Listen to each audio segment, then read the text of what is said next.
একটা ক্যাচ মিসের মাসুল গুনতে হলো নেদারল্যান্ডস টিমকে। জেতা ম্যাচটা হেরে বসে আছে নেদারল্যান্ডস।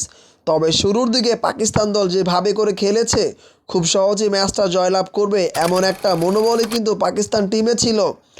তবে পাকিস্তান টিমটা যে আনপ্রেডিক্টেবল, তারা যে কোনো সময় যে কোনো কিছুই করতে পারে তা দেখা গেছে আজকের উদ্বোধনী টি-20 ওয়ার্ল্ড কাপের ম্যাচে। 148 রানের ছোট্ট লক্ষ্যমাত্রা তারা করতে নেমে 98 রানে হারায় 2টা উইকেট।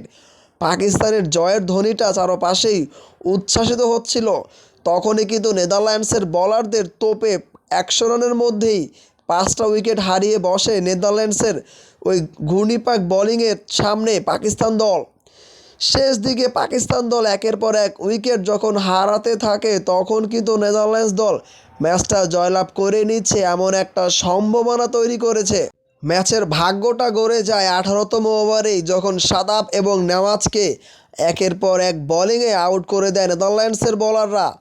এরপরেই কিন্তু 29 রান প্রয়োজন পড়ে। তবে শেষ দিকে এখনও যে নাটকটা বাকি ছিল তা বুঝতেই পারেনি নেদারল্যান্ডস দল।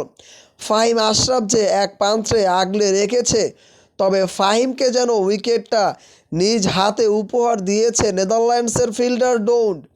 লং অফে তোলা একটা বিশাল ছক্কা হাঁকাবে এমন একটা ক্যাচ যখন মিস করে ডোন, তখনই কিন্তু পাকিস্তান দলের জয়ের সম্ভাবনাটা আরও এগিয়ে যায়।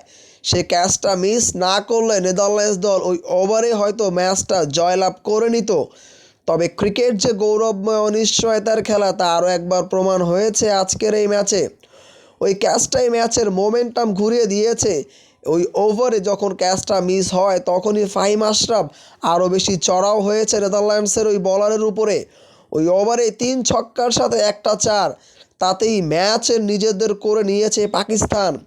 3 উইকেটে জয়লাভ করে নেয়।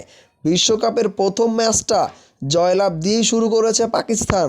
তবে যেভাবে করে পাকিস্তান জয়লাভ করেছে তা নিশ্চয়ই তাদের থেকে আশা করা যায় না। তবে নেদারল্যান্ডস দল চমৎকার চেষ্টা করেছে। আজকের ম্যাচ নেদারল্যান্ড দল যদি জয়লাভ করতো তাহলে ক্রিকেটে আরও একটা অঘটনের জন্ম দিয়ে কিন্তু ছাড়তো নেদারল্যান্ডস। তবে ডোনের জন্যই আজকের এই ম্যাচটা হেরেছে তা বোঝাই যাচ্ছে।